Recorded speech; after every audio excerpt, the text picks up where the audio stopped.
So I recently got a really great question, and I'm sure that this person is not alone. He wrote, "I'm having trouble enjoying my morning meditations as of late. 20 minutes seems to take forever. My mind wanders to all the things I want to do that day, including writing a post on here about my mind wandering." This was on our private Facebook page. "And I find that I'm barely even saying my mantra. More than anything, it feels tedious and boring. Now, my evening meditations are the exact opposite. I look forward to it and really enjoy it. Anyone else having the same experience? Any help or advice?" So I'm really glad that you wrote, and this is a really great question. So what starts to happen is that after about 3-4 months of the practice, the waking state and the transcendent starts to blend. And you're going to find that you're not as reliant on the mantra, that it's just barely even happening as a faint little echo in the background, but that there's plenty of other time for thinking, including thoughts about Facebook posts. And so a lot of people will think that their mantra's broken. And a lot of times people write me and they say, "Emily, when I sit down and meditate, it's just like I'm closing my eyes, but it doesn't feel any different than my waking state." But this is actually a really good sign, because what we want is for the waking state and the transcendent state to start to blend.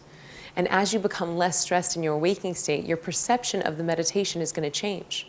When you first started meditating, your waking state was very, very white, very, very stressed, and then transcendence was very, very black and totally dark.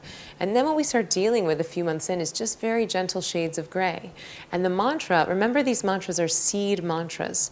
They're bija mantras, so they're meant to get fainter and finer. They're meant to bury themselves into your subconscious mind. So the fact that you're thinking about a ton of other things, the fact that the mantra's barely happening in the background, all of these are actually really good signs. So I know this seems counterintuitive, because then how do we judge a meditation as good or bad? If a shallow, thought-filled meditation is not bad and a transcendent deep dive is not good, then how do we know if it's working? Well, I want you to ask yourself, what did my life look like the day before I started meditating? Did I have insomnia? Was I on anti-anxiety medication? How often did I get sick? How much money was I spending on therapy? How often did I get injured? And now look at your norm today. How many hours are you sleeping? How rested do you feel? And I'm not asking, are you happy 24 hours a day? No one promised 24-hour-a-day happiness. What we say is 24-hour-a-day bliss. And it's possible to experience bliss even when you're sad.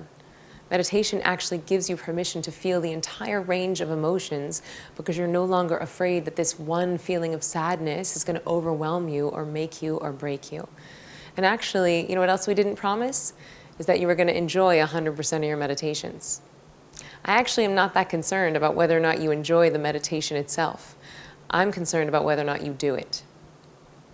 You meditate every day, 20 minutes twice a day, and what's going to happen is that your life is going to get better. Not the actual sitting. We don't meditate to get good at meditation. We meditate to get good at life. No one cares if you're a good meditator. No one cares how many or how few thoughts you have in the sitting itself. Everyone cares if you're good at life. And if you want to be good at life, it behooves you to utilize this tool that you have to access an inexhaustible source of adaptation energy, so that you can better handle all of life's demands. So instead of judging a shallow meditation where you're thinking about Facebook as bad, instead see it as an act of devotion. See it as you dedicating this time to something bigger than you. Even if it's not enjoyable, even if it's boring, even if it's tedious, do it anyway, so that you can be ready for life's challenges and life's demands. Please.